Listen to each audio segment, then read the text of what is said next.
चलिए स्टूडेंट, आज हम देखेंगे थर्ड वीडियो, पार्ट थर्ड में देखेंगे क्या क्या होने वाला है, क्या नहीं होने। जो भी क्रांति हुआ था वहाँ पर उसके कारण आज हम देखेंगे किस कारण से 1789 में 989 में क्रांति हुई थी, और उसके बारे में आज हम देखेंगे।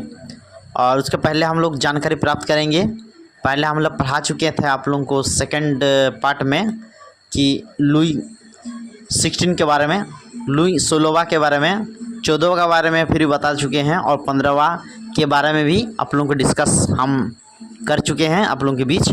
और आज देखेंगे हम लोग 1789 की फ्रांसीसी क्रांति के कारण एक्चुअली कैसे फैला था, किस प्रकार से आया था, क्यों आया था, उसके कारण हम लोग देखेंगे। देखिए, सबसे पहले देखिए आप लोग जानकारी, ये तो आप लोगों को है ही है, पहले राजा का शासन चलता था, यानी राजा का बेटा राजा, फिर राजा का बेटा राजा, फिर राजा का बेटा राजा, उस तरह का सिस्टम पहले था। और देखिए उस टाइम राजा जो चाहता था सब जनता को उसको कहा हुआ बात मानना पड़ता था, और जो भी रूल उन लोग बनाते थे सबको मानना पड़ता था। लेकिन ऐसे कितना दिन तक चलेगा, कुछ कुछ जनता लोगों को परेशान हो जाता था कि ऐसा अगर राजा का राज चलता ही रहा तो आम जनता लोग कभी विकास नहीं हो पाएगा।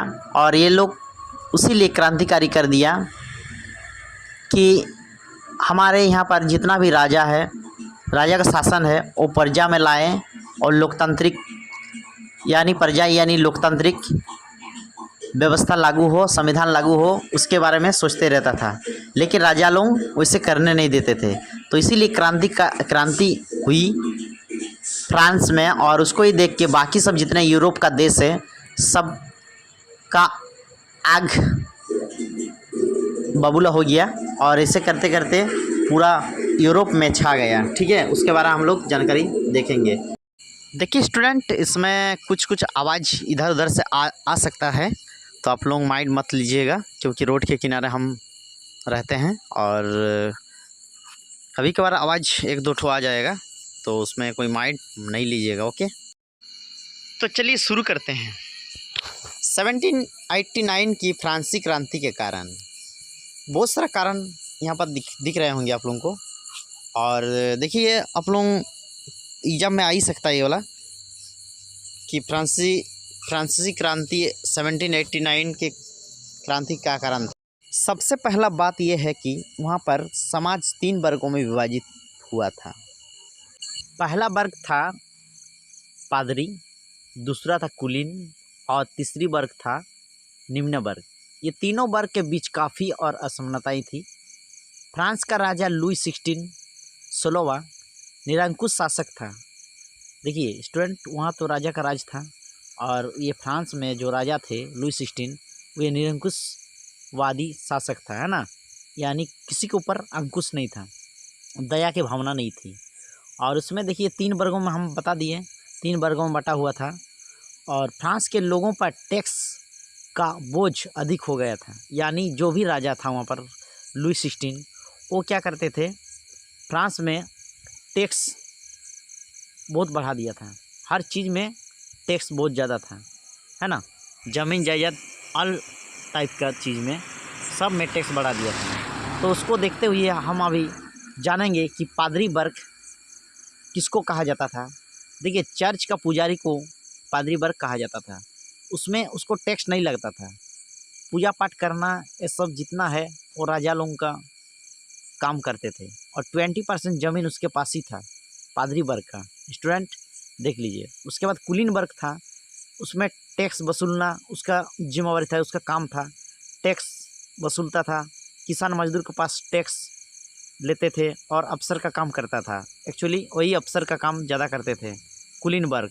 ठीक है, और निम्न वर्ग जो था, कहा जाए निम्न वर्ग का बात, तो उन लोग था किसान मजदूर वकील शिक्षक, ये सब में आते थे। जितना भी किसान मजदूर वकील वहाँ पर या टीचर लोग रहते थे वो निम्न वर्ग में बांट दिया गया है, और इससे टैक्स देना पड़ता था। जो भी पैसा या कुछ भी करते थे इन लोग को, जैसे किसान लोगों को, वो खेती करते थे तो वहाँ भी टैक्स लगता था। हालांकि वहाँ जनसंख्या ज़्यादा था निम्न वर्ग का, इसी कारण से वो आंदोलन खड़ा कर दिया। हर चीज़ में निम्न वर्ग को ही टैक्स देना पड़ता था, इसीलिए जनता लोग वो लोग परेशान थे और आंदोलन खड़ा कर दिया था। आगे बढ़ते हैं, चलिए। इसीलिए सब जनता आक्रोश हो गया।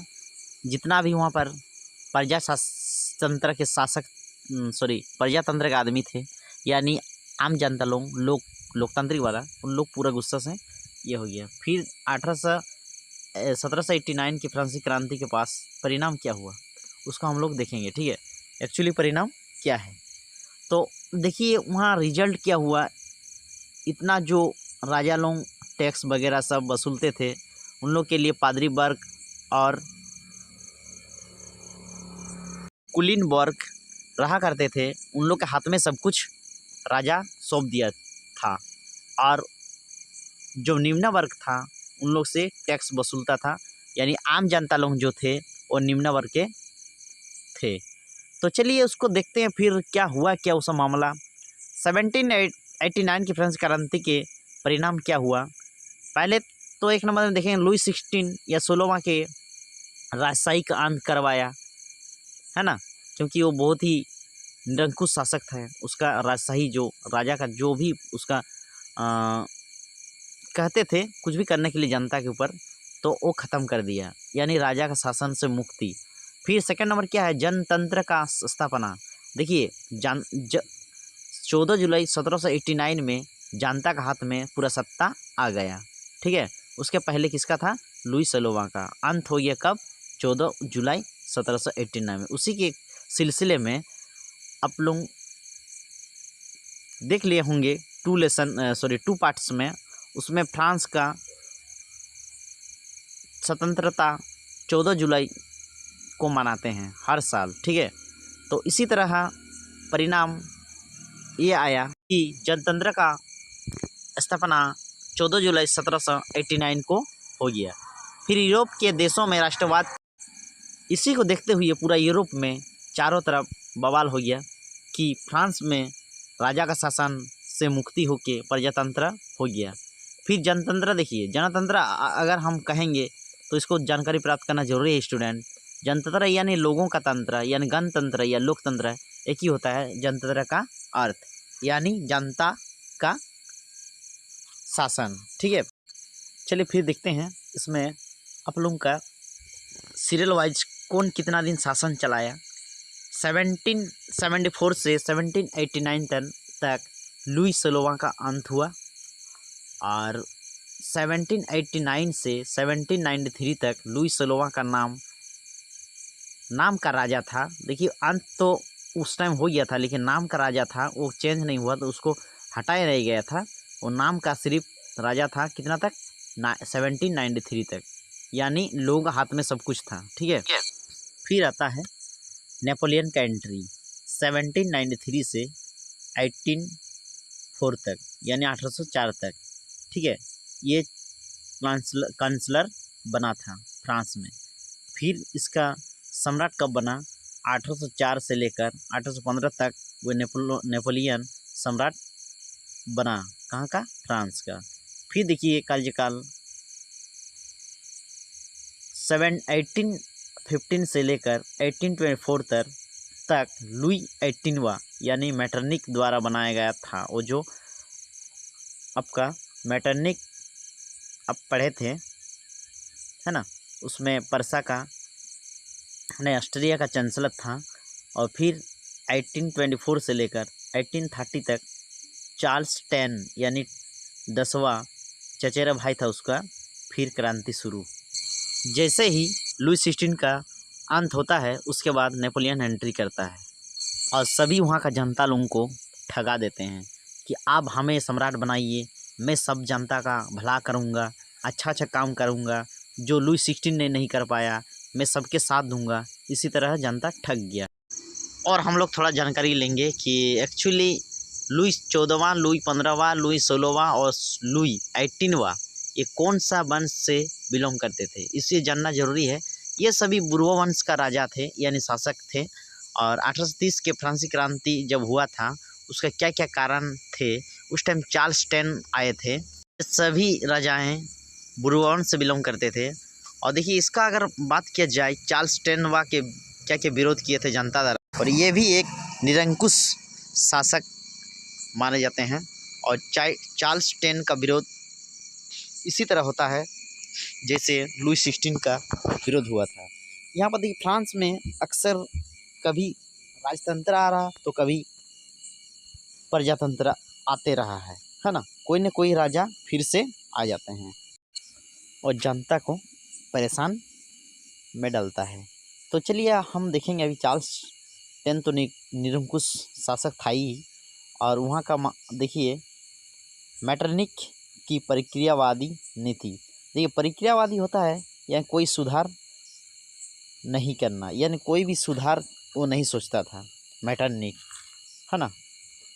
क्या किया फिर मैटरनिक तो प्रतिवादी था ही, प्रतिक्रियावादी नीति उसका था, हमेशा देखते आ रहे हैं। कोई सुधार का चीज़ वो नहीं मानता था, कोई भी सुधार हो वो नहीं चाहता था। चार्ल्स टेन ने पेलिनेंट को प्रधानमंत्री बनाया था वहाँ का। और चार्ल्स टेन का द्वारा जनतंत्रवादी भावना को दबाना, यानी जनता द्वारा जो भी भावना सोचता था, जो भी मन में भावते थे या सोचते थे उसको होने नहीं देता था। क्योंकि चार्ल्स टेन में भी क्या थे और निरंकुश था वादी नहीं। उदारवादियों द्वारा अभिजात वर्ग व्यवस्था का विरोध करता था। यानी उदारवादी होता है सबके विकास चाहना, यानी सबको विकास करे ऐसे चाहना। अभिजात वर्ग व्यवस्था का विरोध करता था। समाज के सभी शक्तिशाली लोग जो थे वो सब क्या करते थे, विरोध करने लगते थे। तो इसलिए कुछ भी होने नहीं देता, जनता के ऊपर एनी टाइम जैसे पहले थे वैसे परेशान करने लगते थे। सब राजा वैसे ही सिस्टम से आया और जनता द्वारा विरोध किया, फिर उस हटाए, फिर वापस कोई ना कोई आते रहा है। इसी तरह वहाँ का फ्रांस में क्रांति होते रहा था। फिर से देखेंगे निरंकुश, यानी हम लोग जो पढ़े थे वहाँ पर निरंकुश, अभिजात वर्ग, उदारवादी क्या होता है। देखिए निरंकुश जिस पर किसी का अंकुश ना हो या लगाव ना हो, कोई मान ले होता है ना, कोई देश के लिए लगाव है, कोई मतलब हर चीज़ में होता है ना कि हर चीज़ में लगाव होना, कोई कुछ भी करने के लिए लगाव होना या उससे हासिल करना, उसे निरंकुश कहा जाता है। इसमें अंकुश नहीं जिसका या लगाव ना हो। अभिजात वर्ग क्या होता है, समाज के सबसे शक्तिशाली वर्ग लोग होते हैं, वर्ग के लोग जो अभिजात वर्ग कहा जाता है, सबसे शक्तिशाली। जैसे मान लीजिए वहाँ पर हम लोग पढ़े थे कुलीन वर्ग, पादरी वर्ग, ये सब सबसे शक्तिशाली वर्ग था उस टाइम। और उदारवादी क्या होता है, उदारवादी क्या होता है, जो समाज में सभी को समान अधिकार का पक्षधर होना, उसे उदारवादी समाज कहते हैं। ये होता है जैसे मान लीजिए कोई समाज को आगे बढ़ाना, किसी समाज के बारे में सोचना कि आगे क्या करना है क्या नहीं करना है, समाज को कैसे विकास करना है, उसके बारे में जानकारी नहीं, उसको आगे बढ़ाना, ठीक है, उसको ही उदारवादी कहा जाता है। अगर आप लोगों को वीडियो अच्छा लगा तो सब्सक्राइब कर दीजिएगा, बेल आइकन दबा के आगे बढ़ा दीजिएगा। जय हिंद।